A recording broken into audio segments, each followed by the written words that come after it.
Tim Hager. 2 scrubbing brushes. Another pint. Where's your money? Well, 2 chimneys. Poster, would you deny drink to a dying man? A man should spend his money on food for his family. Mrs. Goggins, would you come over here? I want to show you a new piece of material. It's fresh off the Boston packet. And that fine quality, now feel it. Be a wonderful dress for your little girl, don't you think so? It's money, money, money with your Poster. Nothing but money. I've been sorry for him ever since his wife ran off with that lieutenant. If he'd spent less on whiskey, he wouldn't have lost his wife. Let me show you another piece. Drunk or sober, Ma would have left him anyhow. She was that kind. Yeah, how do you like that for quality, huh? Let him have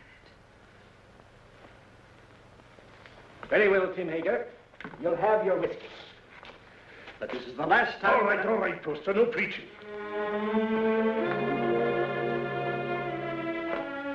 It's his little girl I feel sorry for. Poor little Jenny Hager. Faster, faster! Can't you swim any faster?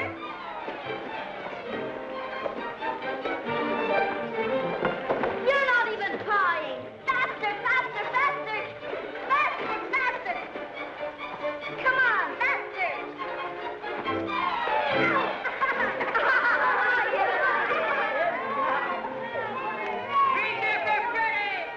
Jenny Hager, you made me lose! You always blame it on something. I hate losers.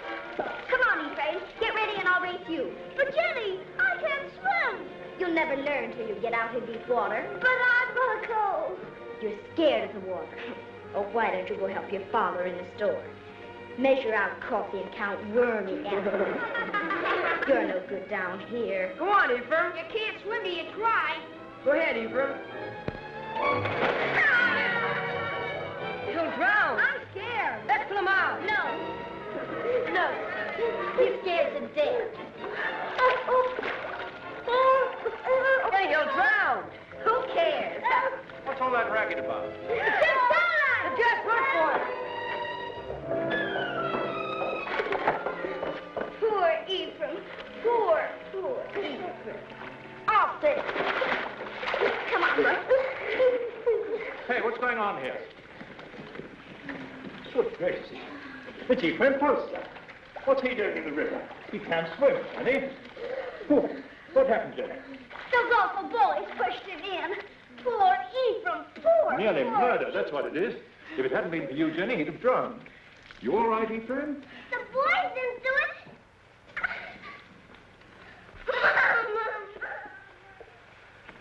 There we are.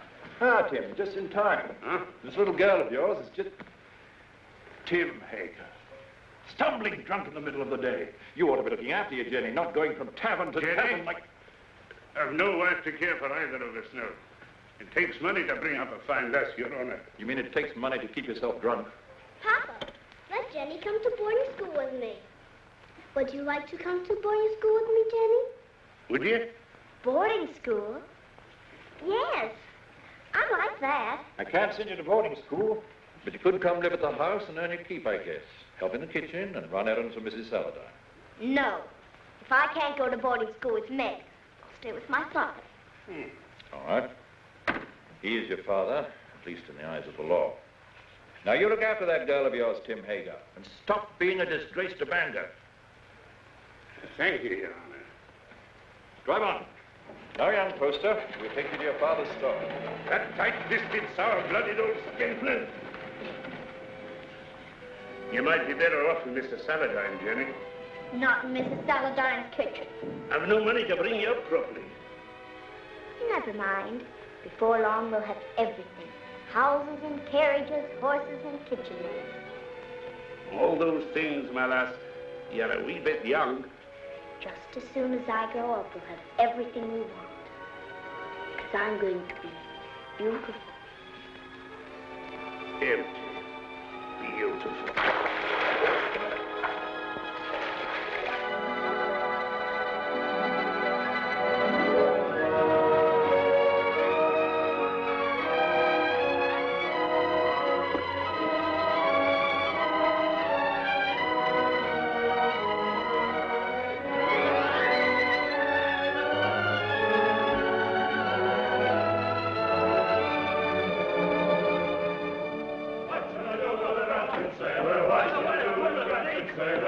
canoe with a drunken sailor early in the morning. High, high, up she rises, oh, high, up she rises, high, high, up she rises. Lena! Lena! How do I look? Nice, nice. Enough ribbon? Not for me, but the real ladies have different ideas. Oh, get some more color in your cheeks.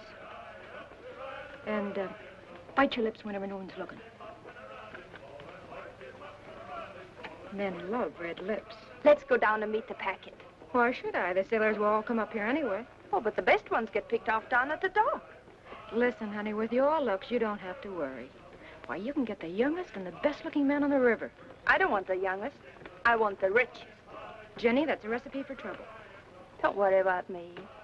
I can handle trouble. I know you can.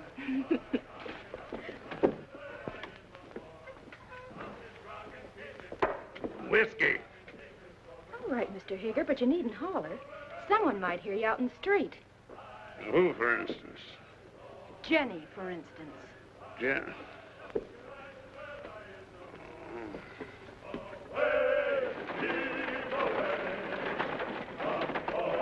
Put some life into those men. Come on. Heave. Away, Heave. yo-ho, Heave. away, Heave. yo-ho. Well, Jenny, come down to see the cargo? It's exciting. We get used to it after a time. I suppose I import more stuff than any other man in the state of Maine. How many vessels do you think I own, counting the lumber barges? 56. Who told you? Somebody? Here, have some tea. Got a handkerchief? Oh, I don't need one. Take a good handful of it there. It's a present.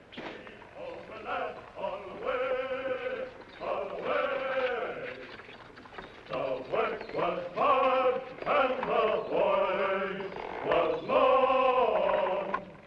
The seas were high and the gales were strong. So heave ho, my lad, from Holloway to Devon. The sails are working done. Yo-ho! I thought I heard the skipper say, leave her, Johnny, leave her. Tomorrow you'll get your pay. Most people think it's easy to get to be a rich man. And believe me, it's hard. Why, when I first came to this town over 30 years ago, with nothing but a peddler's pack on my back, Hey, you! You! Get away from that girl! Hey, you! Wait!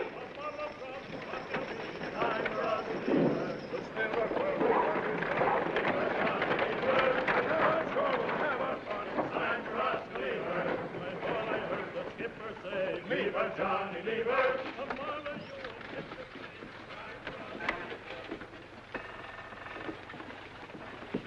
Well, I was just saying to myself, I bet my good old friend Tim Hager is sitting right this very minute in the Purple Whale and wouldn't mind passing the time of day with me. Lena, What do you want? a glass of whiskey for Mr. Hager. Sure. Go on, Tim, drink up. The next one's on me. You'll not tell Jenny? No, of course not. I promised her not to touch it. You're Jenny. You know, she's getting so she wants to boss everything and everybody. She's grown too beautiful for her own good. Why do you always wish to be talking about Jenny? Oh. I don't think I like why you always want to be talking about Jenny. Oh, now wait, Tim. Give him a rum and whiskey. We're not bringing him a Jenny. I know what you're up to. I? Oh, why, I'm just a dried-up old herring. She's too young and beautiful. So's your lad. And you sent him to Cambridge to keep him away from her. Ephraim? Why, he's too shy and scared of her. She's full of spirit. She's for somebody like that first mate. What first mate? Why, What first mate? why, Lewis.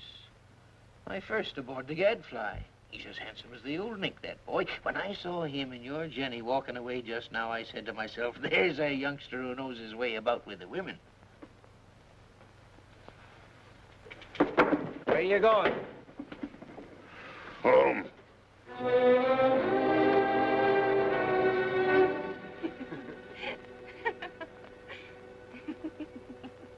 Good night. Oh, once I loved a pretty girl.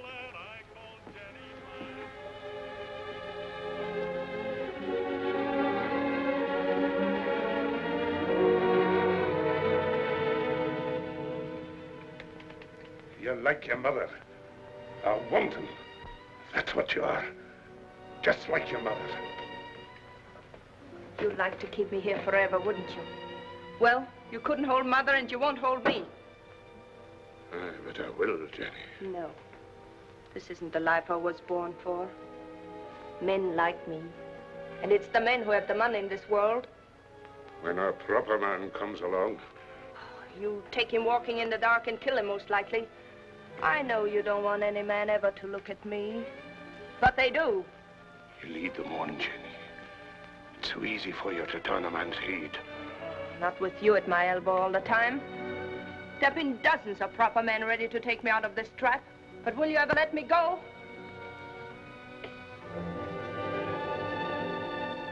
I know Mr. Poster wants me. I made him want me. What do you think of that? There's a devil in you, Jenny Hager.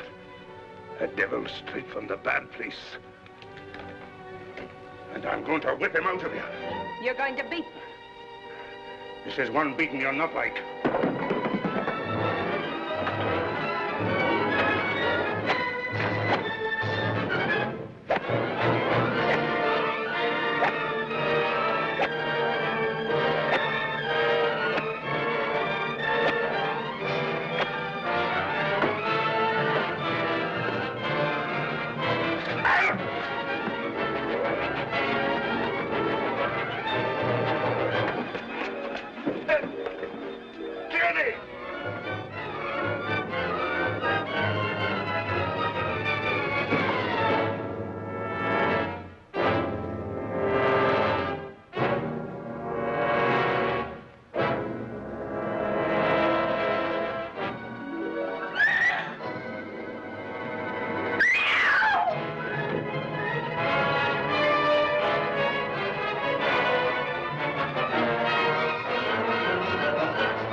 Don't let him in. Don't let him get me. He'll kill me, Mr. Poster. What is it, Jenny girl? Who's after you? Father took after me with a whip. Splendid promise, Mr. Poster. Come help her, Mrs. Hollis. There now, Jenny. Don't worry. Everything's going to be all right. You bathe her and rub some butter on them bruises and put her in my bed. Oh, that Tim Hager, he ought to be birched. That would take 6 men to do it. He's big, Mrs. Hollis, but no bigger than righteousness. If the town don't birch him, he'll be birched by the Lord. You showed good sense, Jenny, in coming to me. I'll do this. You stay outside. Oh, there now. If you keep on crying, your face will be all swole up tomorrow. And that's no way for a pretty face to be. He held me with one hand so that I couldn't move. And then he beat me until I thought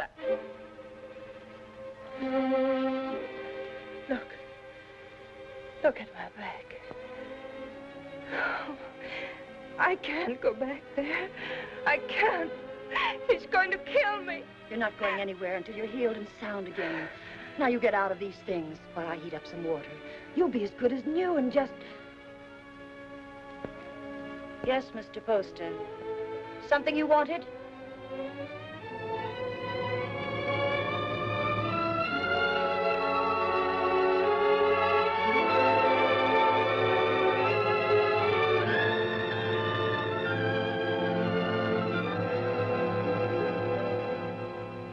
Drove her out into the night like a dog that wouldn't obey. Reverend, it's the rum that does it. We ought to scourge every tavern keeper out of town and into the river. If I had my way... We ought to be deciding about the girl, Deacon Adams. There's been enough scourging for one night. One thing is decided. The girl mustn't go back to her father. No. Someone must take her in. I would, only my daughter Mary doesn't like the poor girl. Then she's not for your house, Reverend. Make a bad situation worse. I guess we could use her to clean and maybe help in the kitchen. But a young girl eats like a man. It's more than victuals, Deacon Adams. Your wife has all the understanding in her heart that a man could ask. But Jenny's of marriageable age. Yes, that's bad. And yet we can't turn her loose on the town's charity. She needs a home. Well, yours is fairly empty. Oh, no. Leave me out of it. It wouldn't be suitable for me to take her into my house. And I have no wife. You have a housekeeper, a very respectable woman. But she might leave me, and I'm not able to get another. We'd have a scandal in the town. Aye.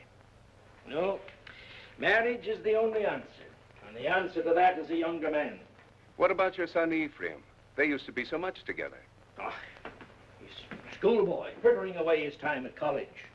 She needs a responsible man. Well, there must be someone. A pretty girl always has a lot of friends. What good are friends? Most of them no older than her. It's our duty to find her a good home, an honorable name, regardless of the man's age. And it should be somebody with money. And by that description, Mr. Poster, you've named yourself. Oh, no. She turned first of all to you, Isaiah. Besides, I know you're not a man to thrust a suffering lamb back into the wilderness. Maybe she won't have me. She'll marry you, Isaiah. She's a sensible girl. And in the meantime...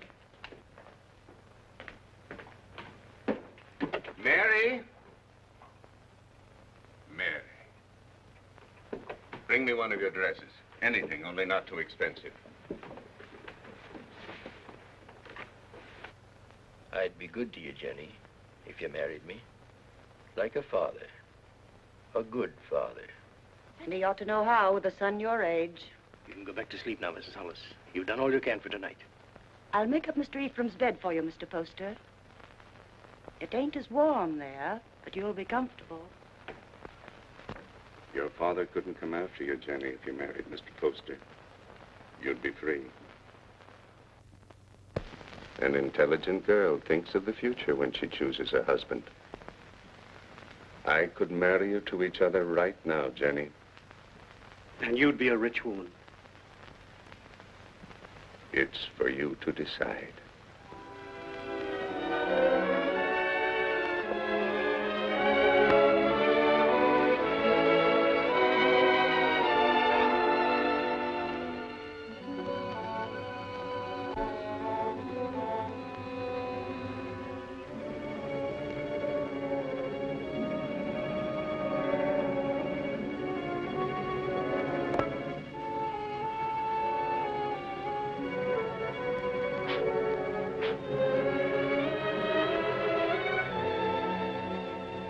And when my father died, I turned to the only friend I had, Mr. Poster.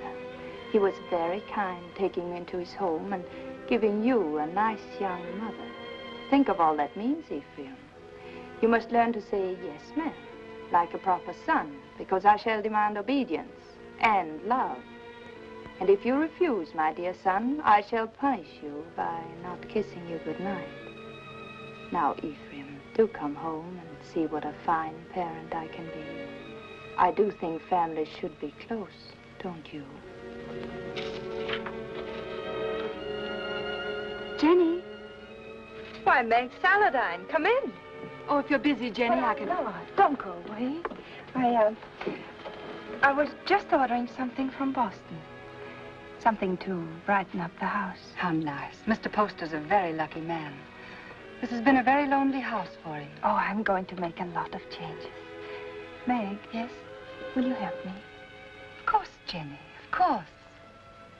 The water glass always here. And the wine glass here. And, oh, Jenny, you'll have to get rings for the napkins. Now, the biggest plate here. Money changes everything. All I ever needed before was a knife and a spoon. But you want to be a lady.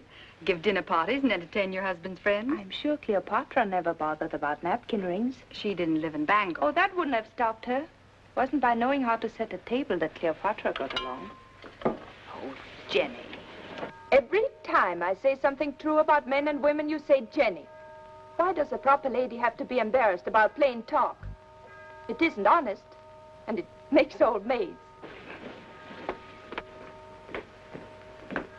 Doesn't anyone here care about church? Judge Saladine and Mr. Poster are waiting outside, and I am in the ladies' choir. Didn't apply to me, that remark about old maids. I've already met my very special gentleman. He's not anyone in Bangor. His name's John Everett. He's Woods' boss for your husband. He's a very educated man. Is he young?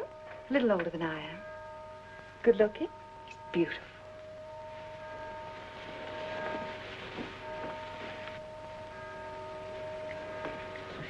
Why don't you marry him?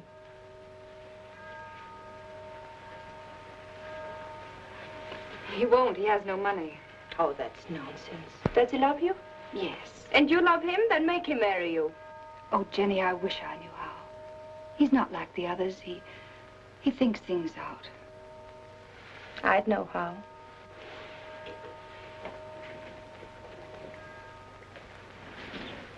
I wouldn't give him a chance to think. Fear, oh, fear beside.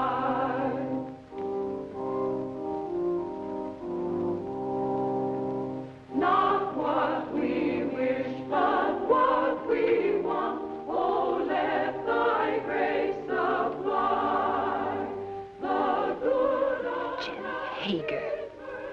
Jenny Poster.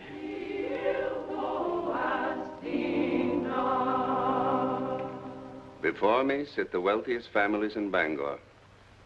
I've seen them before in the privacy of their homes and in their offices. When I came to them to ask for money to enlarge this church, they gave me not enough to erect a temple of branches on a hillside. And so again today, in the house of God, as they sit here with their consciences, I ask them now to pledge funds to enlarge this church.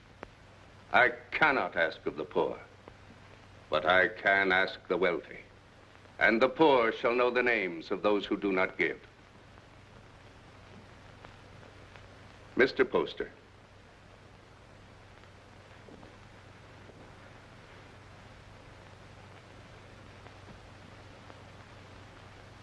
Judge Saladine.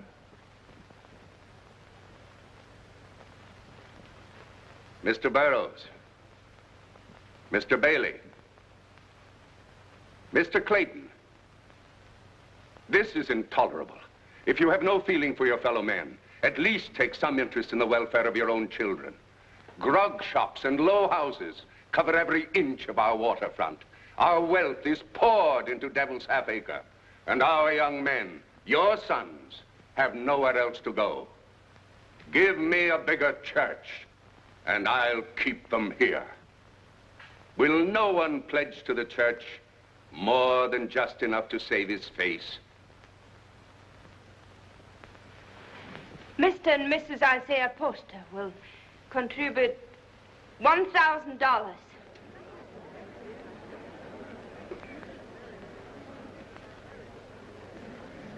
If the men of Bangor won't give to the church, the women will.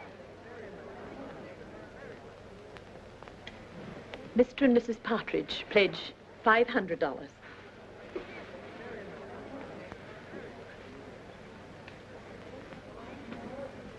Judge Saladine will pledge $1,000. Jenny, I want you to go on working for the church. A church can endure only upon deeds and not lip service. I'd say her lips have done you enough service. $1,000. If you think I've so much money, you ought to... Stop it, Isaiah. You're the luckiest man in Bangor.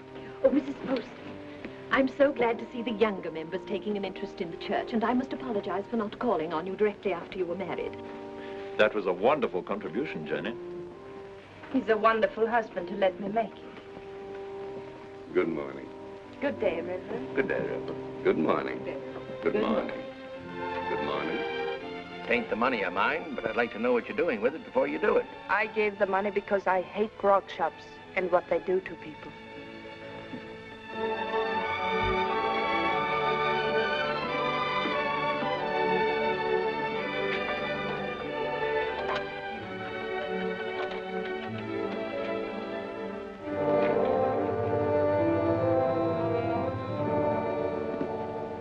How are you, Father? Hello, Mother. My name's still Jenny.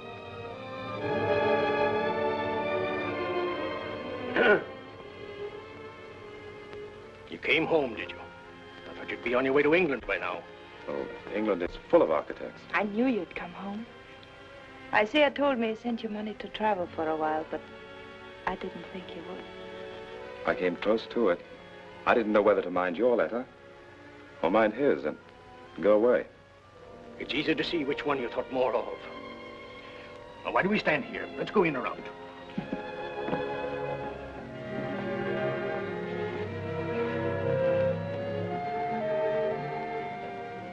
And let me do the writing to my son. Mr. Ephraim. My Mr. Ephraim. Why, you've grown as much as you ever will, haven't you? Oh, I'm stunted. They don't know how to bake an apple pie in Cambridge. You'll have one every day if only you'll stay here. He'll stay.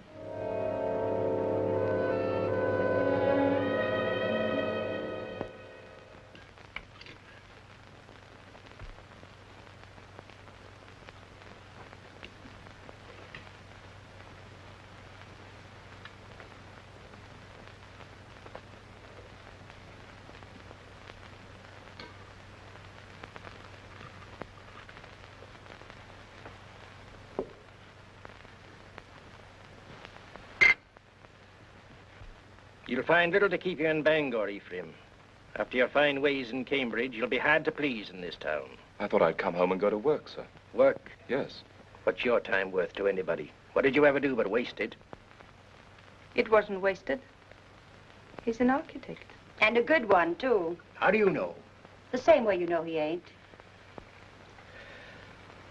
You heed my advice and you'll go someplace more suitable to a gentleman. Bangor's a boom town. Loud, rough, growing faster than law and order. Takes a strong, stubborn man to make his way here. We need gentlemen, too. For what? To tell you the kind of bonnets and doodads the Boston ladies are wearing? Yes. A young man of fashion would be very popular in Bangor.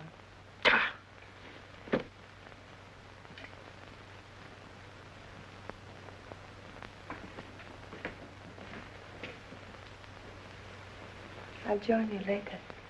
Well? Yes, Father. But you said yourself that Bangor was a boom town. Fortunes are made every day. Rich people will want fine houses. No fool in this town would waste his money on you. You heed what I said in my letter. Travel a bit. What makes you so angry with me? All I did was to come home. I get angry at you because of your ways. You think I don't know how you've been spending my money. Hard drink and easy women. I know your kind. Isaiah, you shouldn't upset your father. I'm sorry. All right, Father, I'll go away. If you really want me to. I don't think he does. You want your son to live at home, don't you, Isaiah?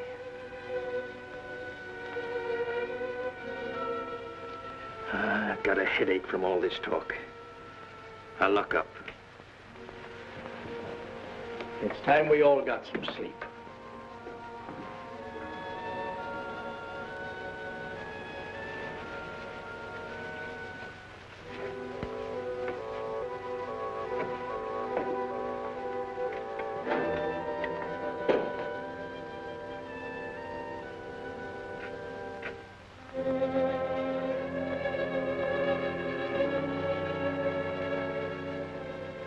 Shall I light your way? Thank you.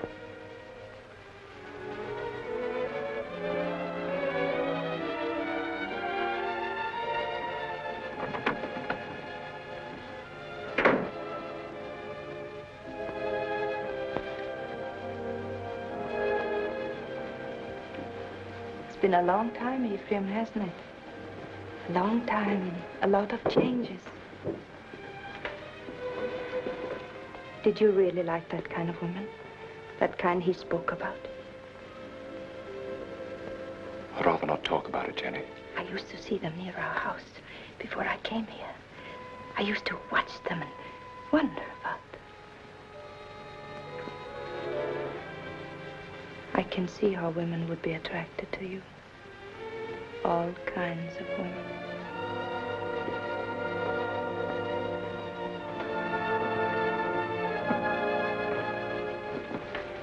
Good night, Ephraim.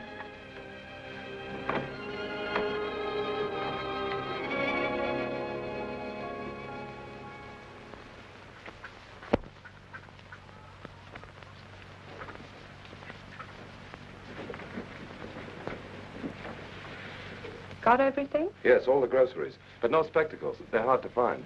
I'll tell Dr. Mason to bring you a pair when he comes by tomorrow. All right? Oh, please, not Dr. Mason. He's a very good doctor, but he won't wait for his money. You're not to worry about money. Your husband worked for mine for a long time, and if Mr. Poster wants to send you a doctor and a pair of spectacles, it's his privilege. Mr. Poster? I'll be by in a few days, and in the meantime, if you need anything, send one of your children. Thank you.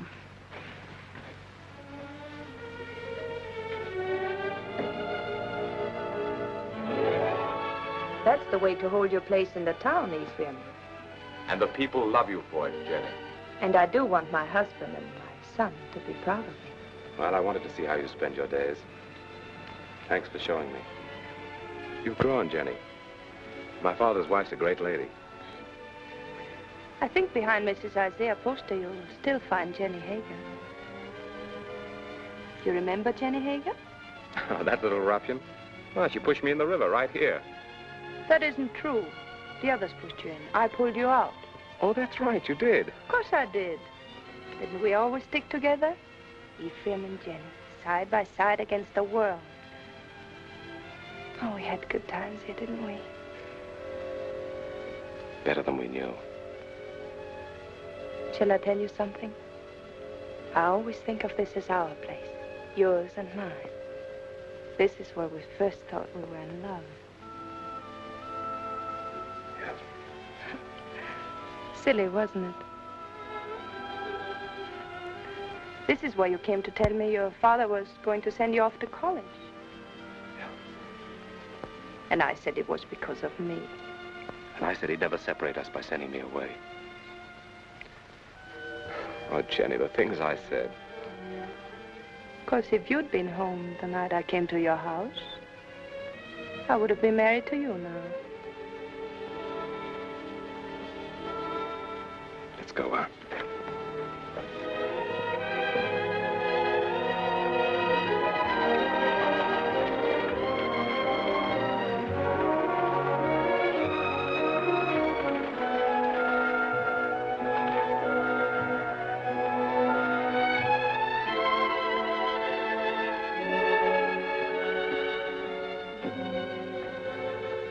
Come into the store and wait on me the way you used to. Another time, Jenny. I want to go up and talk to Father.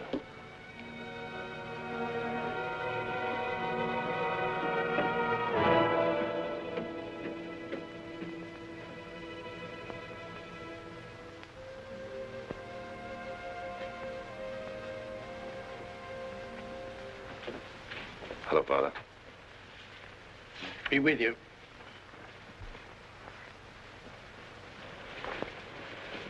What you been doing all day? I was driving Jenny around. Mighty popular in Bangor, isn't she? She does a lot of good. Spends a lot of money, you mean? If you really minded, you could put a stop to it. You're very happy with her, aren't you? Yes. Father, I'm going to take your advice. Bangor's no place for me.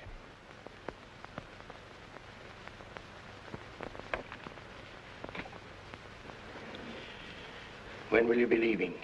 Right away, before the river freezes.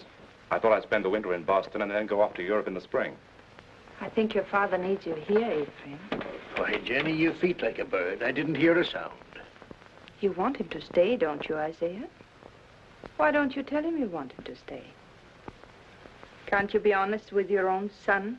I'm honest with everybody. You might be of some small use to me if you stay on.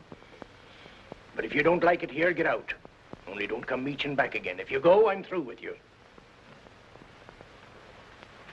I'll take you home.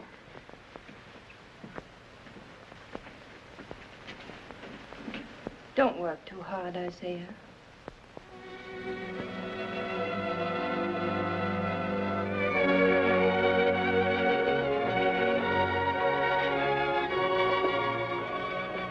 surprise.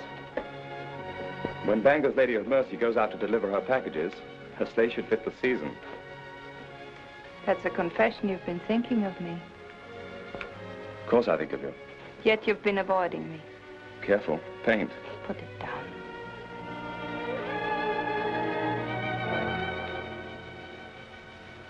You leave the house early and you come home late. You never walk into a room where I am unless someone else is there. Why? Jenny, we shouldn't be standing out here like this. We might just as well be out on Main Street. Anyone could pass by. They wouldn't think anything wrong of it. You wouldn't. If you weren't thinking of me as you do. Jenny, you're married to my father. And his son loves me. He's been so good to both of us. His son has always loved me. I should have gone away. But you couldn't. Because you love me. Yes, yes, I've loved you since before I knew the meaning of the word. The day I came home, the time you kissed me. The moment I said I'd stay here, I've loved you and loved you and loved you. Jenny! Jenny!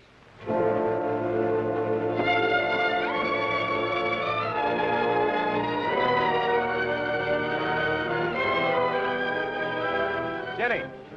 Father's very ill. Send for a doctor.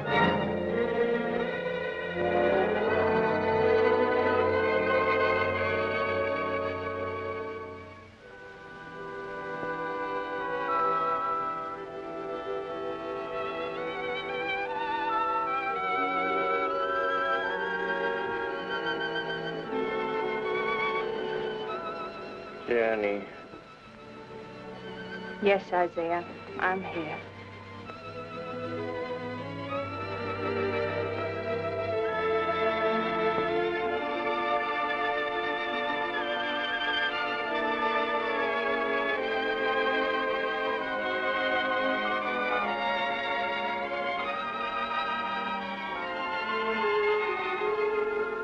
You keep this up and you'll fall in your tracks.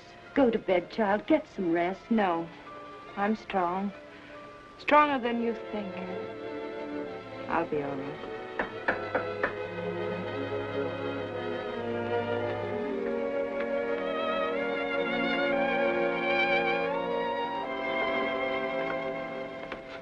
How is he?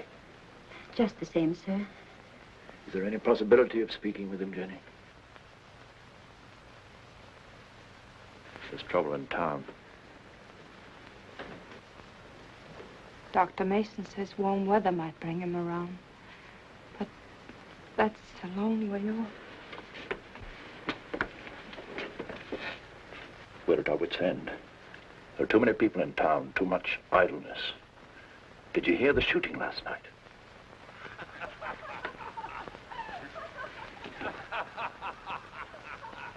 That's the sort of thing we're up against. Lumberjacks coming to town between jobs with rum and women on their minds. He told us 2 years ago we should have a police force. We should have listened to him. Well, Jenny, take care of yourself. Meg sends you on love.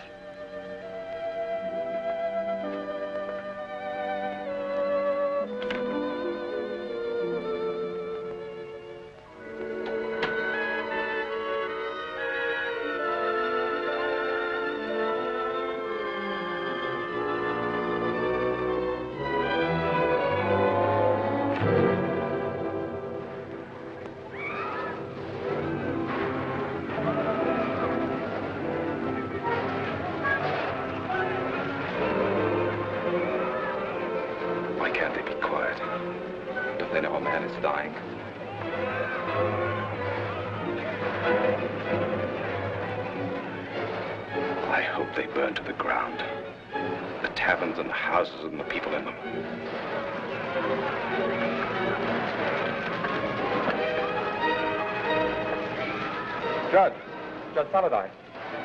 There you are. Ephraim, I want you to ride to your father's number 3 camp. Tell him we're having a rout, that we need every man down here to keep order till the militia come in. I can't leave the house. That Tempest girl stole a lumberjack's wallet. And the drunken fools are firing every tavern in Devil's Half Acre. I can't go now. Didn't Dr. Mason tell you about Father? Your father's only one man, Ephraim. We're trying to save the life of the town itself. What do I care about the town? Maybe it needs a good fire to clean it up. He'll go. I'll stay with your father, Ephraim. Hurry, Ephraim. We need those men.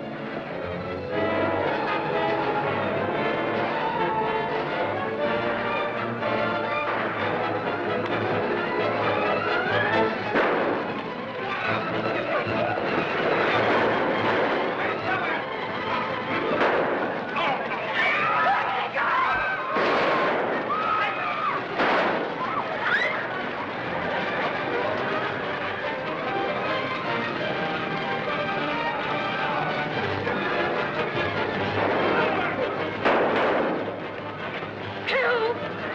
Help! Jenny! Jenny! Let me go! Let me go! Help!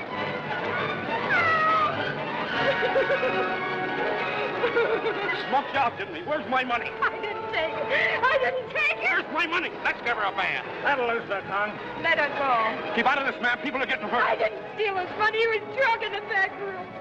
I only came in to take away the glasses. Anyone might have been there before me. It had to be mighty fast to get in a man's pockets before you. $100 a hole when there's work. I say dip her in the river. Come on, what'd you do with it? Oh, Jenny. Let her go. I'll give you the money. You're Mrs. Poster. Yes. It's nice to meet the gentry, ma'am. But I'm not so sure I'll be happy just to get my money back. We want to know what's going to happen to her. Since I'm giving you the money, it's my right to decide that. Why do we gibble and gabble about it? There's the girl, there's the river. Let's give her a bath. Wait. We'll be waiting for your store to open in the morning. If the money isn't there, we're coming up here and collect it.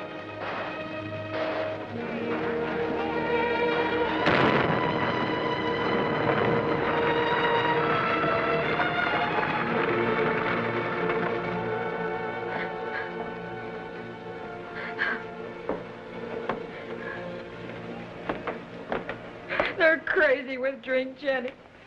Burning and shooting and stabbing. I didn't take that money. Why, the town's so full of thieves and pickpockets, it could have been anyone.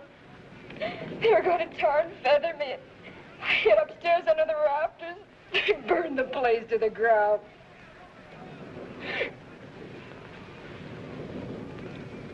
If I'm to go up to Camp 3, I better leave now. I want to be back in the morning.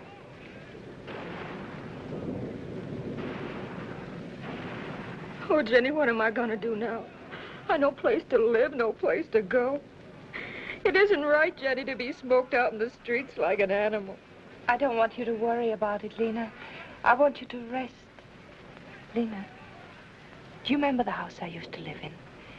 Well, I want you to stay here for the night, and tomorrow you move in there. Won't cost you a cent, and if anyone should bother you, you come to me. Oh, you're good, Jenny. That's why you come up in the world. That's what I tell everybody about you.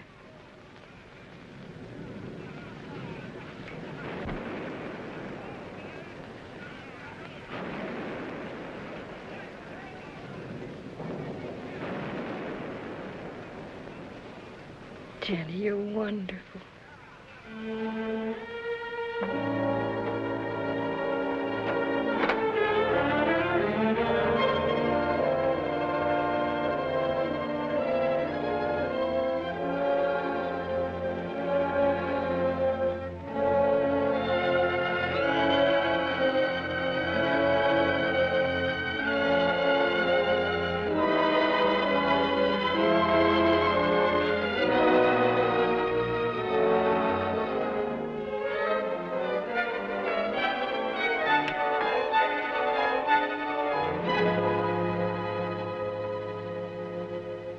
Are you going to take the carriage or the brown mare?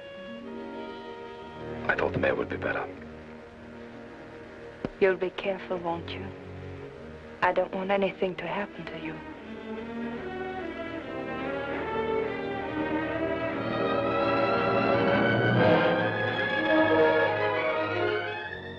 Mrs. Poster? Oh, Mrs. Poster?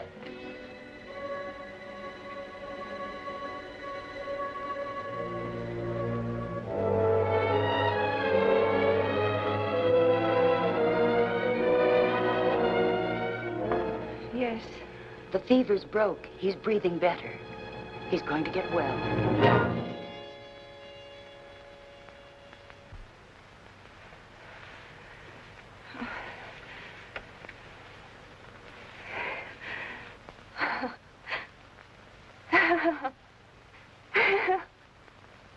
Jenny, my poor child. You've been so brave. But you mustn't break down now. You mustn't.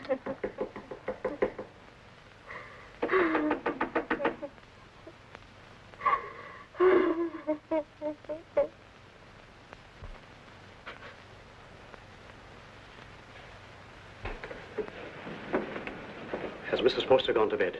Does she ever go to bed, the poor child, nursing and tending her husband? Tell her to come to the Saladine house. The girl will need her. What's the matter? Judge Saladine got into the fight. Hurt? Dead. Ask Mrs. Poster to come with us. It needs a woman to tell the girl. Mrs. Poster's been under a great strain. She's gone through enough. You better get someone else. Wait.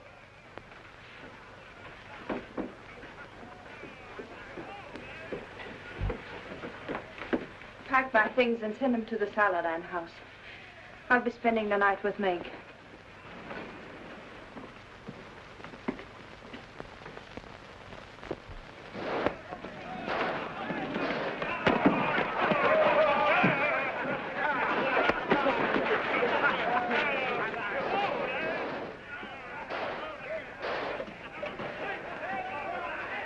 What's the matter?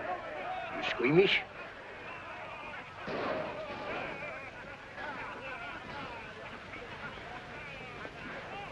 They're still fighting. Can't someone ask for permission to bury the dead? I did. So we all sit about and wait for the liquor barrels to run dry. The loafers and drunkards have taken over the town. And for 3 days, a man like Judge Henry Saladine can't be carried to his resting place. There's a fine victory for rum. Don't talk like a fool. When those woodsmen come in from the timber, they want some excitement after the winter's work. You take away their pleasures, they'll go to work in another part of the country. Which only proves that we've got to have a police force, some sort of city government, that's all. You've been too tolerant a man, Isaiah Poster. Too interested in lining your pocket. When my lumberjacks come down from the hills, they'll patrol the town till we get them decently harried. Why don't you lie down for a while? You worried about me, Jenny? But you'd found out what kind of a tough old tamer I married.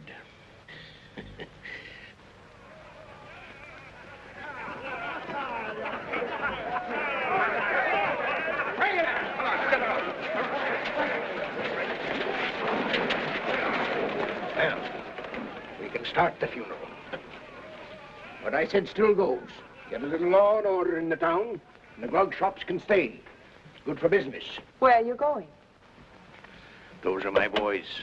Going to give them orders.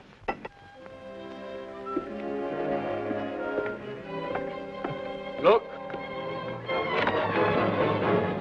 Oh, Isaiah, are you hurt?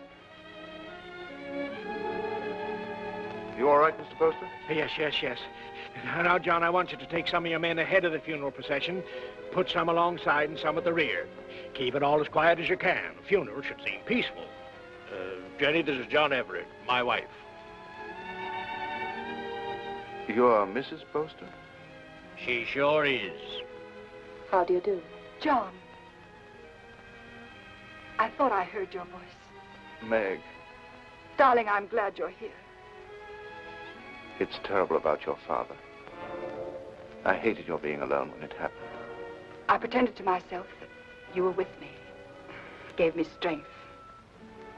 But if we don't have the funeral soon, I'm afraid I'm going to break down. Reverend, we can start now. I'll tell the others. There'll be no more trouble. Now John's here. Meg, you'll come to our house this evening. You'll be with us, won't you? Thank you.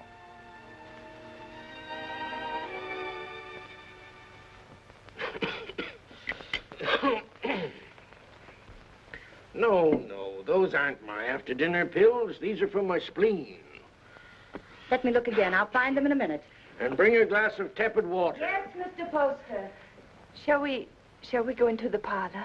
No, Jenny, leave them alone. You know how young folks are.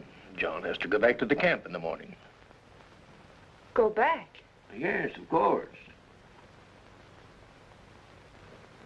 Darling.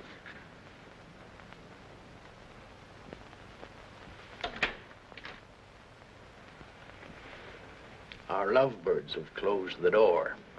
The pills, Mr. Poster, and the tepid water. Thank you.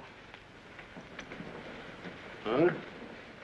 Why must you send him back when he's the only man who can keep order? Because I need him up at the camp. He's a woods boss, not a policeman. Of course, if your business means more to you than the safety of your home and family. Jenny, he's got to get that timber cut. That's all there's to it. I'm sorry we were so long, Jenny. I thought you and Mr. Poster would come in. I wanted you to be alone. Surely you can stay in Bangor a few days. I'd like to. She needs you. Well, I'm afraid I'll have to be away for a little while. She won't be alone. I'll take care of her. Till you come back. Well, thank you. That's very good of you. I don't want your father to trade these for whiskey. They're for you and your sisters. Mother said to say thank you and God bless you. I think you ought to go around to the kitchen and thank Mrs. Hollis. After all, she feeds the chickens. And there's room in the basket for a slice of pie. Would you like a ride in my carriage, Jacob? I can drop you off on the way home. As soon as I get the pie.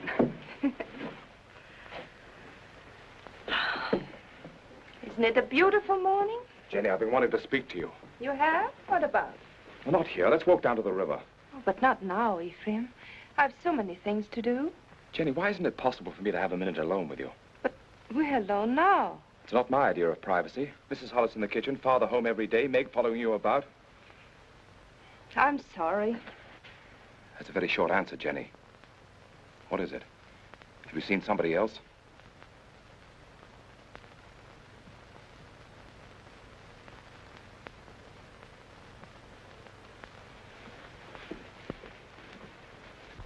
They stole nearly 10,000 feet of first-run pine. Where? Upper Big Bend. And there's not a trace of who did it. Mr. Poster, unless you get the law to step in, there won't be a choice tree left in that whole section.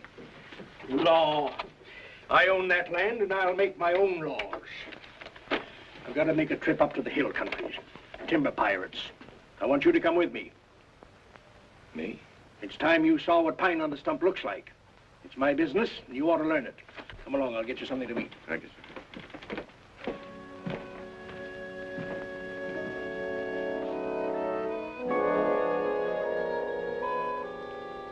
Jenny, What are you waiting for?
I can't see why he insists on my going.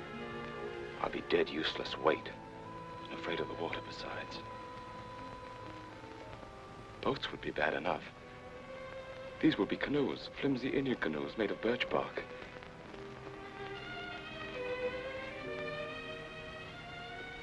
Jenny, I can't admit to him that I'm frightened. Tell him not to take me along or not to go at all. I told him I wasn't cut out for that sort of life, that I'd be more of a burden than a help. But he's so stubborn, Jenny. How long must he live, Ephraim?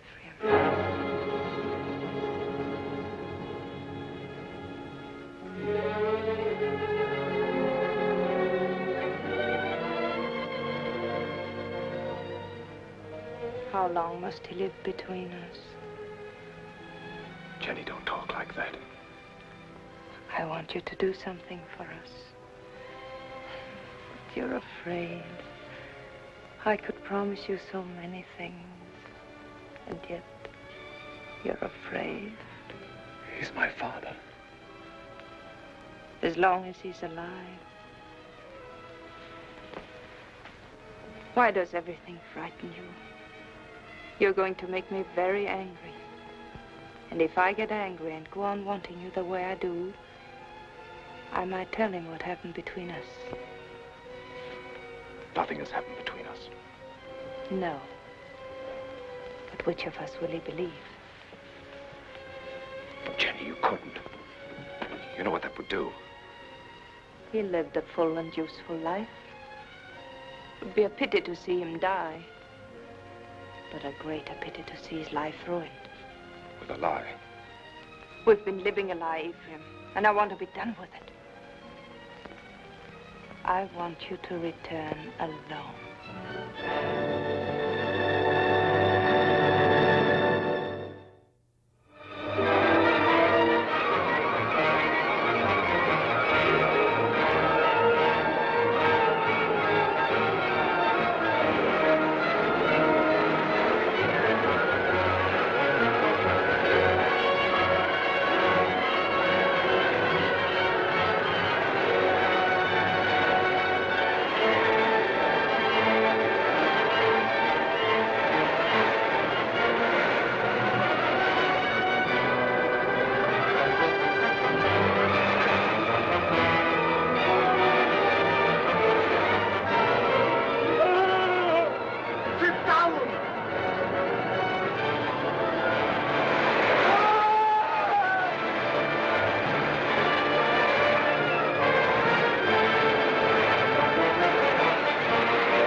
Began to think you'd never get here.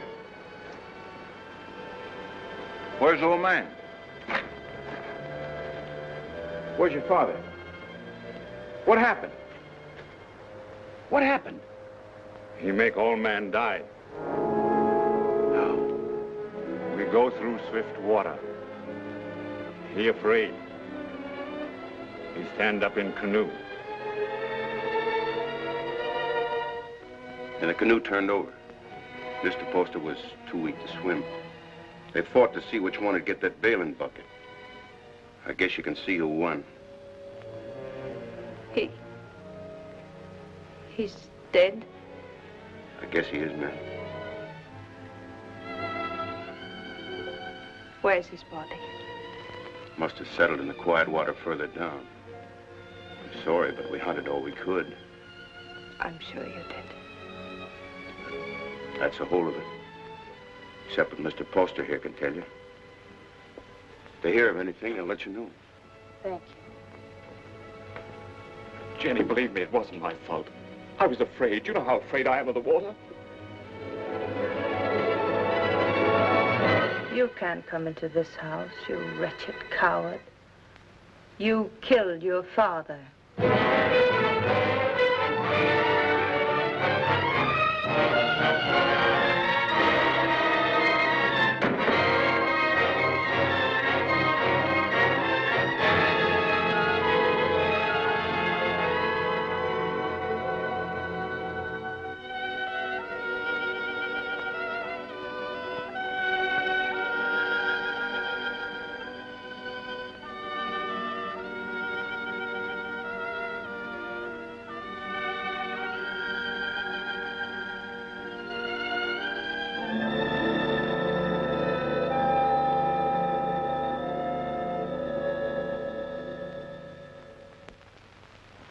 My husband was a fine businessman, but it never occurred to him to provide for the handling of his fortune after his passing. Well, there'll be no cold on Friendly Bank telling my woods bosses what to do. No disrespect intended, Mrs. Poster, but it's a man's world we live in up in the woods, and we don't rightly see how a woman fits in. Duncan's right. Right, man.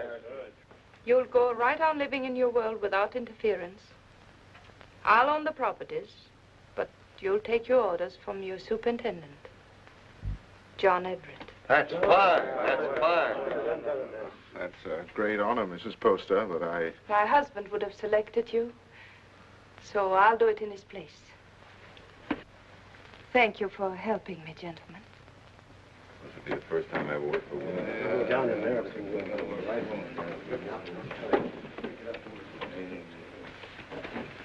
Until this meeting, I thought I was very much alone in this world. Mr. Poster was a fine man. It'll be an honor working for his lady. We won't give you any trouble, Mrs. Poster. Good day, ma'am.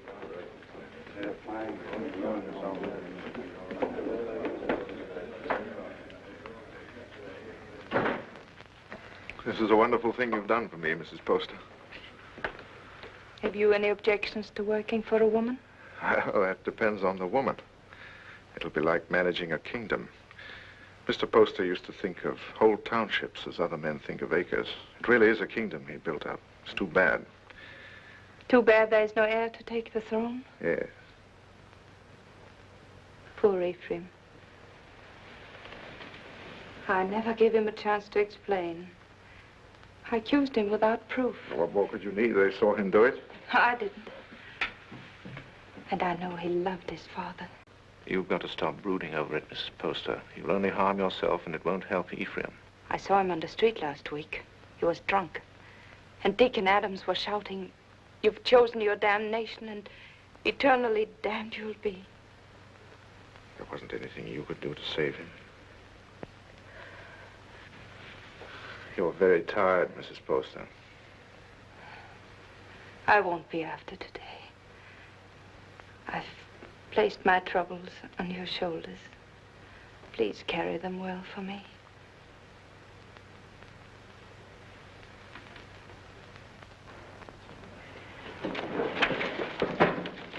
Meg, Jenny spent all morning getting them in order. Don't, Meg. You'll only mix them up more. I was only trying to help. Oh, I'm sorry. I didn't mean to shout. You're tired. In every bone. Driving timber was nothing to this. You might as well have remained in the woods for all we see of each other. I'm doing my best, Meg, but the work takes up all of my time. I know. I wasn't criticizing. I was just wishing that... But what? John, Yes? I'm lonesome. John? I'll see you tonight. For dinner? That's a promise. Meg, I haven't seen you for days. Food for a hard-working man. Ah, that's nice. And a cup of tea for both of us. You'll have some, Meg, won't you? There isn't enough for the three. I'll give up mine. The accounts receivable are all mixed up. I had them in order, but then the wind came in. Oh, later. You haven't eaten since morning. Meg, your man doesn't take care of himself. You better do it for him, or there won't be anything left of him to marry. John, there's a rumor that a company's being formed to build steamboats. Is that going to affect us? Not while water freezes, because then steam's no better than sails. But steam trains, Jenny. Just think. There'll be one to Old Town, and one maybe to Holton, and definitely one coming this way from Augusta. And we can load our wood right on our own trains and get into market weeks before the ice breaks. We'll outsmart everyone in the business. There'll be no stopping us once we get started. Jenny, you'll be the richest woman in New England. Then we'll have to make you the richest man. What's happened to Meg? Meg?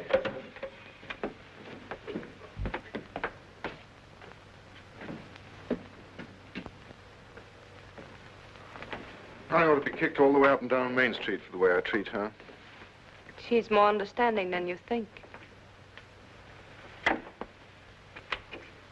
I'll be with the Temperance League all afternoon, so if there's anything important you want to discuss with me now...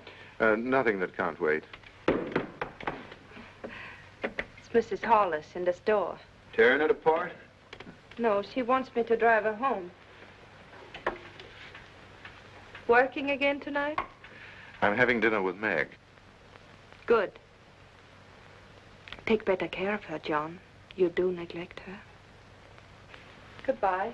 Bye.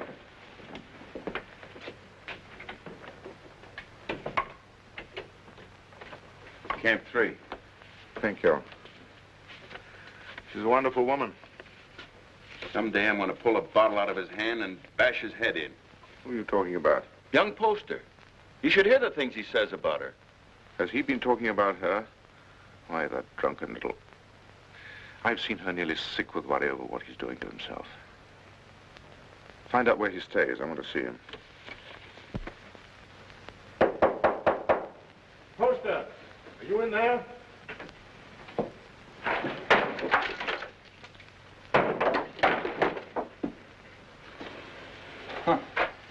I must be making trouble. Much more than you're worth. I'm worth very little. What happens to me now? You beat me up yourself or some of the boys outside?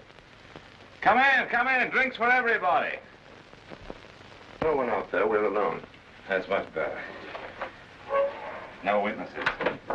I had witnesses when I killed my father. That made her very angry. Where did you last eat? I have my food. How do you like your new job, huh? I like it. She hasn't got you hooked already, has she? You'll kill yourself drinking all this stuff without any food inside you. Come on, let's get something to eat. You're doing me out of my dinner. She doesn't know I'm here, and she didn't tell me anything. That's a lie. No one does anything unless she's back of it. I knew what was going to happen. I was afraid of her. I wanted to leave.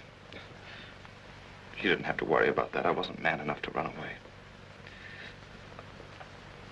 You in love with her?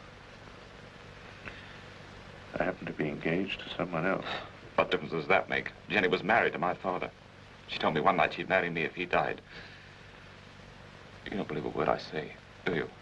You're like everybody. No one will believe me. Go on talking. The night before we were due to start, she made love to me till I was nearly crazy. You don't believe that either, but it's the truth. I've always been scared of the water. Even when I was a little boy. Jenny knew that. I was scared in the canoe on the trip, and I couldn't eat or sleep anyway from thinking of her. I only remember being in the water with a bailing bucket holding me up, and somebody grabbed for it. I beat him off till he sank and drowned. I didn't know who he was.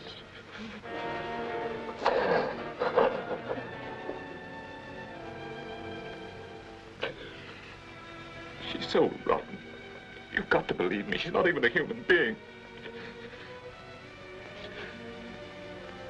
Maybe I did know who he was. I guess I did. She'd put the thought in my heart. And if I hadn't done it then, I know I would have later.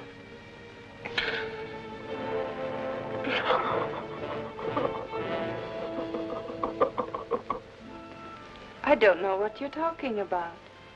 You didn't make him love you? But of course I did.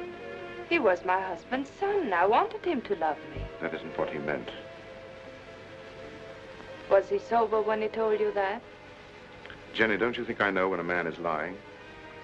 Before he talks very much more, you better prove that you had nothing to do with him. Prove? To whom? To the town. The town. Is that what you want? Come back with me to his shack. I want you to face him. Now. But... the rain. You know what happens to the roads in the rain? Yes. They get very muddy. But they don't change their direction. Good night. Oh, no. It isn't that I'm afraid. You mustn't believe him. Please. All right. I'll go.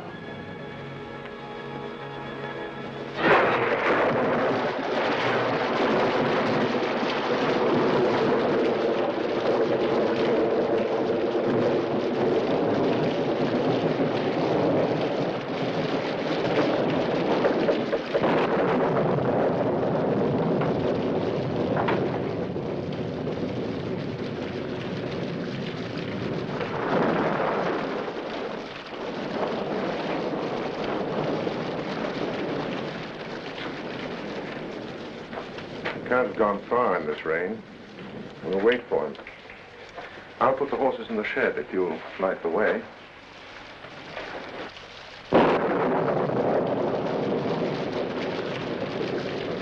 See if the shelter's clear.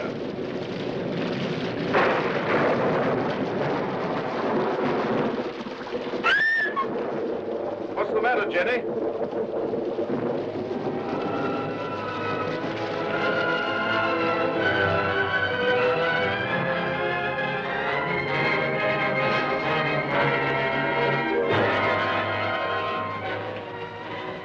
Don't look, Jenny. I did that. I drove him out. Jenny. Don't say I didn't do it. If I would have said one word to defend him, others would have listened. I killed him. Didn't I? Jenny, please.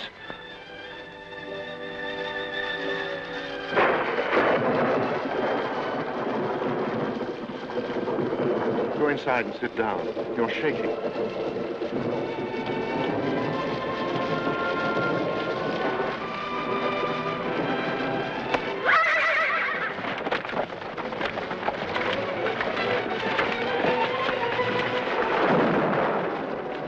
What was it? What happened? They were frightened.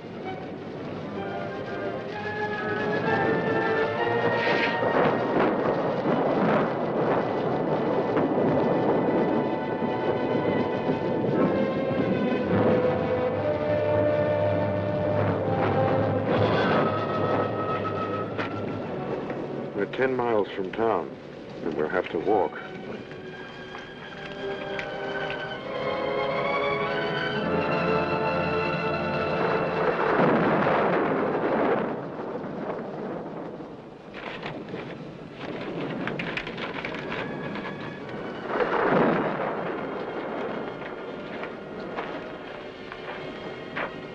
I can't understand how Ephraim could have done a thing like that.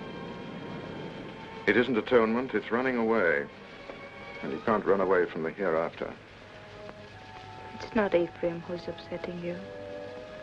It's because you're here with me.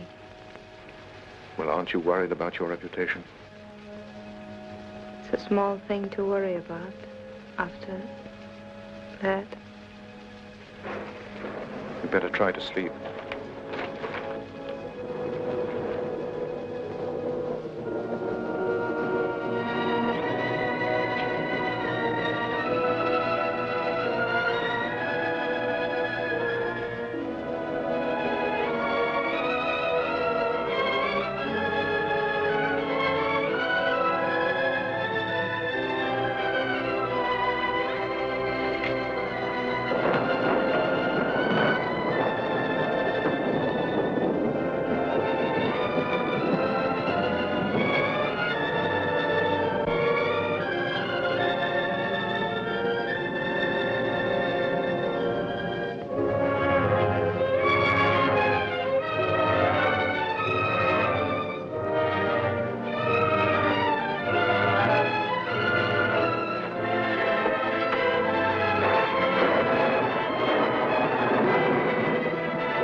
They were about 2 miles down the road, standing under a tree and waiting for me. And the carriage? Just a broken axle. I can fix it in an hour.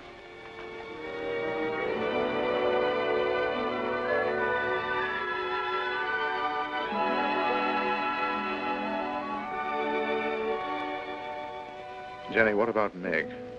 She won't try to hold you. I know, but to stand up to her and tell her that I love someone else. You won't tell her. A big, clumsy thing like you. It's a woman's job. Oh, no. But she's a friend of mine. I can make her understand. I'll tell her myself.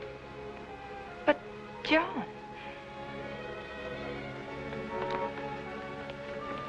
I'll tell her myself, Jenny.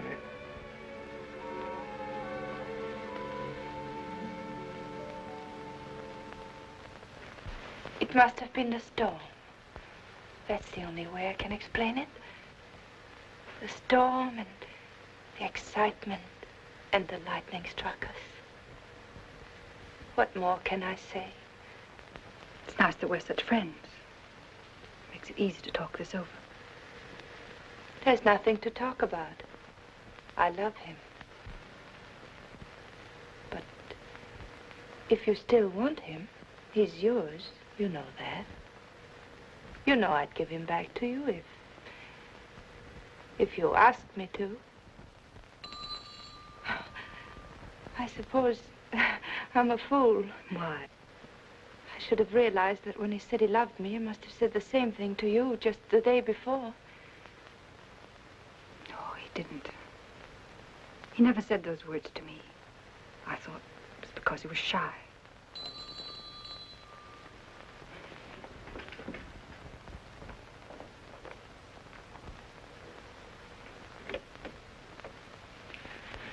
Hello, Meg. Come in. I just wanted to explain why I didn't come to dinner last night. Right after you left the office, Alex Duncan came in.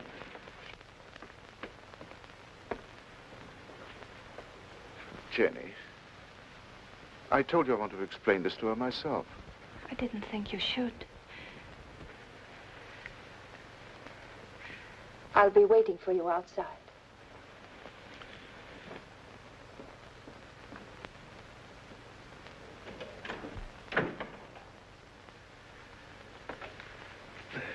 I didn't want it to happen like this, Meg. I wanted to be the one to tell you. I don't see what difference it would make. It's the same story, isn't it? I suppose so. When will you be married? Right away? In Bangor? I don't know. Jenny will take care of the details. I saw this happening a long time ago. There was nothing I could do about it. She's waiting for you.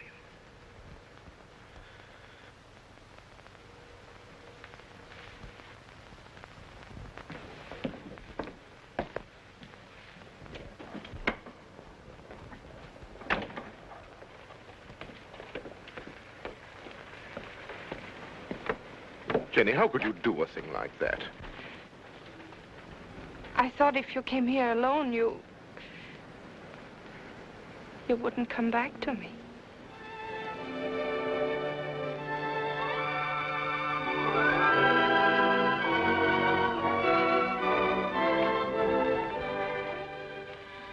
My dear son, I wanted to be with you this Christmas, to see you again, and to meet your wife. But all your brothers are bringing their families here, so I can only send you this ring in my place. It was given to me by your grandmother to be passed on to the wife of my eldest son, and I know Jenny will care enough about it to do the same. Will you? What if we only have daughters? We'll have sons. I have made up my mind. What else does your mother say? Well, she talks about my brothers and how deep the snow is, and then she says, "A Merry Christmas to you both, my dears. The Lord bless you, Jenny, and make you fruitful. My arms ache for John's first boy." Your mother must be a wonderful woman. I hope that someday you'll say I'm just like her. Well, that won't be easy. Mother had 9 sons. What a lot of boys running about the house. Must have been very uncomfortable for her. Oh, she loved it. She would have been... No reason why this should happen to you. No reason why it should happen to any woman. Quite often, nature seems to fumble, Mrs. Everett, and doesn't make a person complete. We can't even hope in a year or 2 or ever. Not in my opinion. Of course, you're free to consult with another doctor. I can give you the name of a very fine one in Boston, and I know of another in Philadelphia. I believe you. You mustn't decide, my dear, that the future's altogether dark and empty. You can adopt a child, you know. It should give some release to your normal womanly emotions. I want a child of my own. You won't talk to my husband, will you? I'll tell him myself when I think it's the right time. Of course. You see, he wants children. He's very fond of them.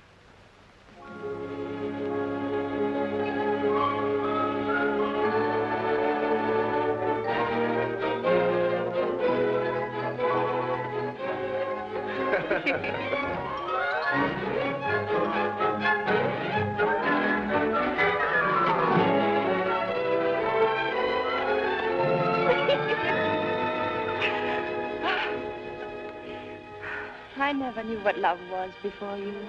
I know now. I was never married to Isaiah at all. And Jenny, I want you to forget Isaiah. I want you to forget your whole life before I came into it. You know, a lot of new furniture isn't going to change that house. Why do you want to go on living in it? Oh, but it's a good house, John. It'll stand for a long time. At least someday we'll know just where to build another. I'm not finicky about where it'll be. I just think you want to go on living in that old tomb. What do you say, Jenny? Should we start building our own house? But that is our house. Belongs to Isaiah Poster. Let him keep it. Oh, but he's dead and he left it to me. Belongs to him and his son, and it's full to the roof with sorrows. I want to get out of it. I want new rooms and more of them. And for the sake of our children, I want light and air. There are enough rooms now. Which isn't the right house, Jenny. It's too close to Devil's Half Acre. It isn't the place to bring up children.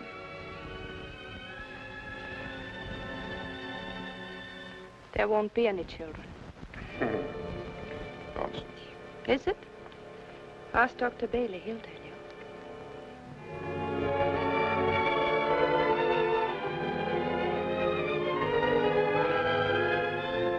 Seems there are some things we haven't talked about. When did you learn this? Some time ago. What exactly did Bailey say? I don't remember. Makes a lot of difference, doesn't it? How do you mean? Between us. Doesn't make any difference at all.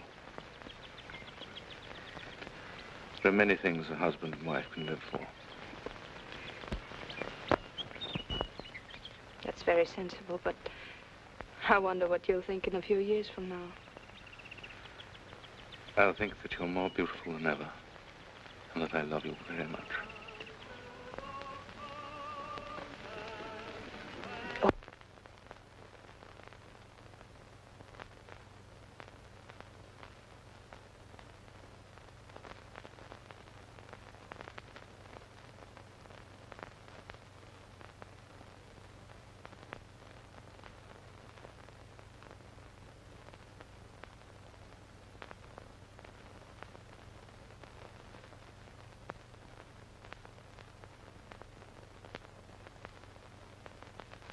A tongue that will accuse you on the judgment day.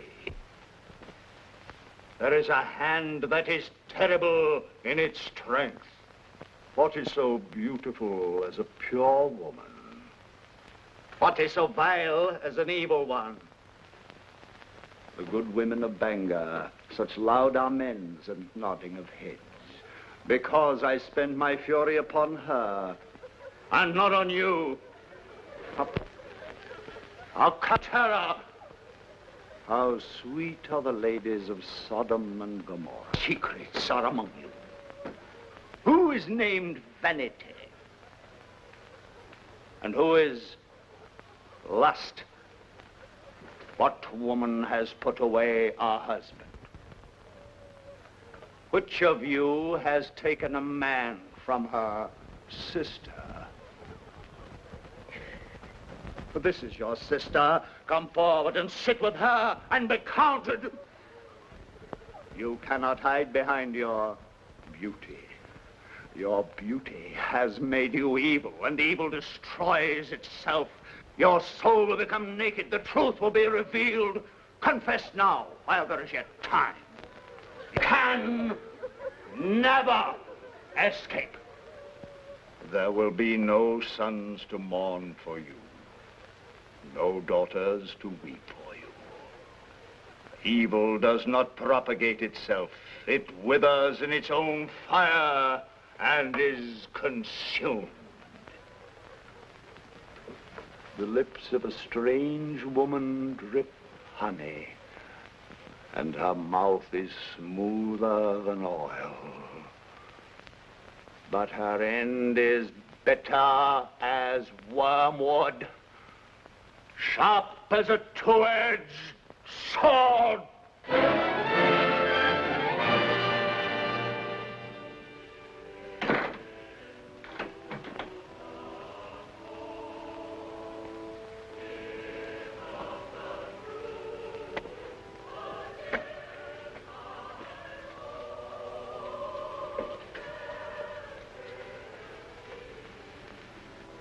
What's the matter, Jenny? I want light. It's so dark. Why do you go to those meetings? It's not like ordinary church going. You come home exhausted and afraid. He was talking to me. Straight to me. I mean, what is it? The pit he talks about isn't down below, it's up here. I don't know why I listen to him. He tries to trap people. Tries to make them admit things that aren't true. He's not any better than the people he talks about. No, he's right. The town is becoming a sinkhole. That horrible man. To say to me what he did. He wasn't talking to you. He was talking to people like Lena. Jenny, I've come to a decision. We're going to put Lena out of your house. No. I don't care what she meant to you when you were a child. I'm talking about what she is now. I don't want you to be connected with her. Why not? In what way is she different from us? Except that she's more honest. She goes out of your house tomorrow. I don't want her sins on your hands. You good, righteous man. You hypocrite. Telling others what they must and must not do while you live in this house with me. Do you know what went on in this room before Ephraim killed his father? Jenny. Do you remember the things he said about me? You said he was drunk and afraid. Of course he was afraid. We're all afraid. There's hell opening under our feet. Jenny. This is where he sat. Sit down, John, and I'll show you how I made him kill his father. Sit down and I'll kiss you the way I kissed him. Why do you look at me like that? Why do you pretend everything he told you was true and you knew it? You knew it!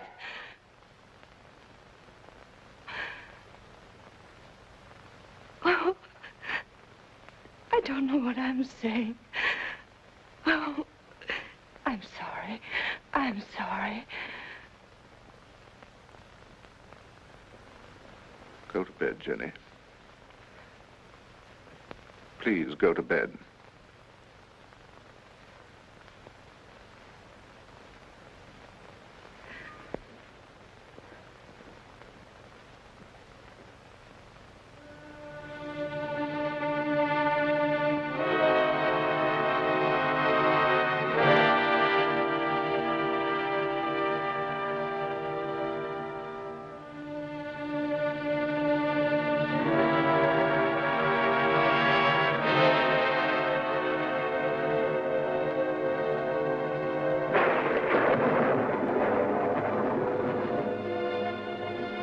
John, is Mrs. Hollis back from church?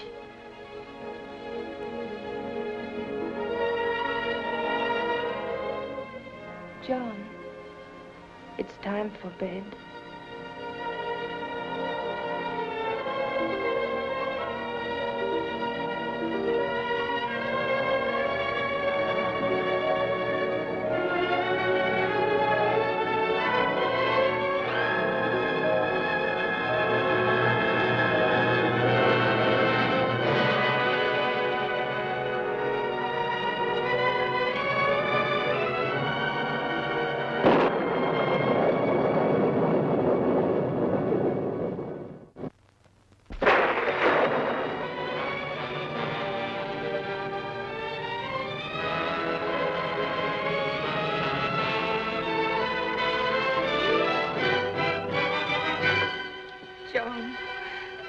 forget what I said. You know I couldn't have done it. I never believed it. I tried not to believe it. Because you love me. You still do. Yes. Darling, don't be unhappy. We know each other now, and that's good. There'll be no more misunderstandings, no more quarrels. Oh, darling, there'll be just the two of us. No, there won't. There'll be 3. There'll always be Ephraim.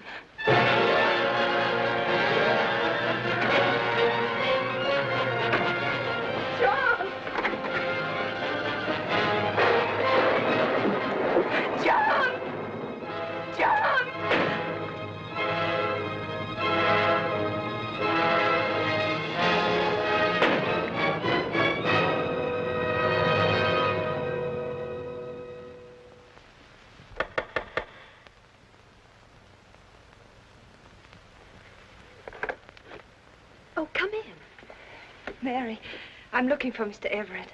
I thought he might be with Reverend Thatcher. Father isn't here right now, but if you'd like to wait... Oh, no, thank you. I have no time.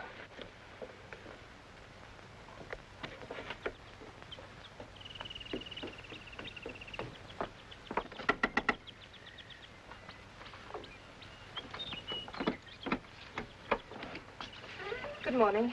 Is Miss Saladin home? No, Mrs. Everett. She went out. Has Mr. Everett been here? Oh, no, I haven't seen him. Thank you.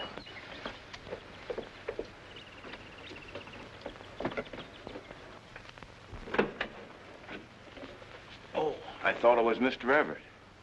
Do you know where he is? He didn't come in here, ma'am. I slept here last night on account of the rain, and you're the first one in. Mr. Everett tells me you're sending a school teacher up to every camp with more than 2 families. That's a handsome thing to do, ma'am. Guess you're mighty fond of children. Duncan, who did sleep here last night? Was it you or Mr. Everett? Ma'am, I told you. Oh, that's just another one he has. He sometimes... He wore this hat when he brought me home from church last night. And he wore it again when he went out for a walk. Now, why aren't you supposed to tell me where he is? You put me in an awful fix, ma'am. I promised him... Duncan, he isn't well. Couldn't you see that? What good is a promise to a sick man when it keeps his wife from helping him? Is that the trouble with him? I kind of thought he looked funny around the eyes.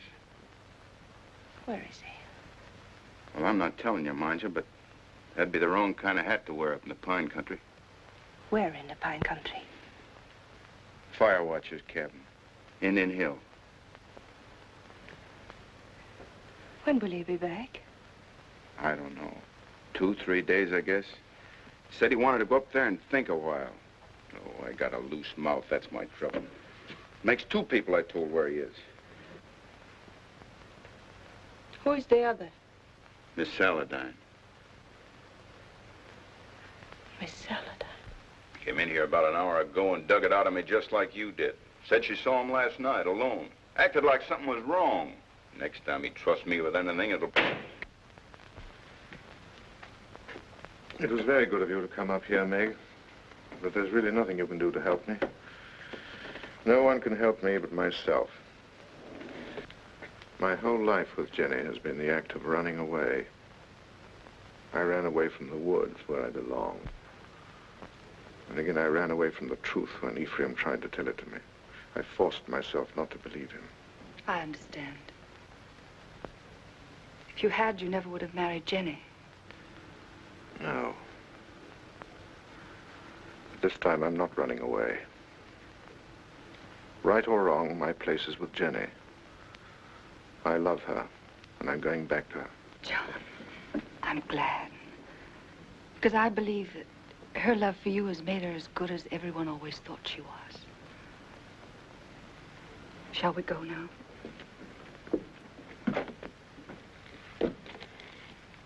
Jenny will be anxious.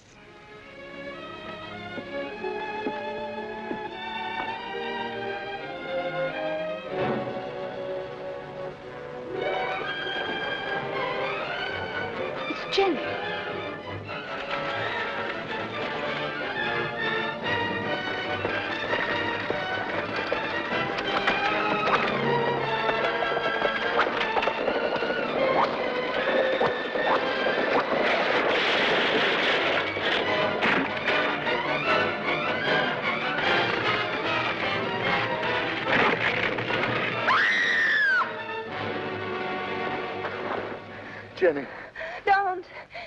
Don't move me. John. Don't talk now. Meg, hurry up and get a doctor. Camp 3. I saw you with Meg, and I know. I tried to hurt you. I wanted to hurt you. Don't, Jenny. Lie still. You don't know how I loved you so much. I'm afraid. Oh, John, where will they bury me? Jenny, don't talk about dying. Don't let them bury me with Poster. Or Ephraim, don't let them. Jenny, you're going to be all right. There'll be a doctor along and we'll take you home. I know. They'll bury me with Ephraim. They'll bury me in that house with Ephraim. Jenny, darling, listen to me. Nothing's going to happen to you. Not now or ever. As long as I'm with you. And I'll always be with you. I never went away. You do love me. I love you more than ever. I wanted so many things. I wanted the whole world. But it was really only you. Jenny. Jenny.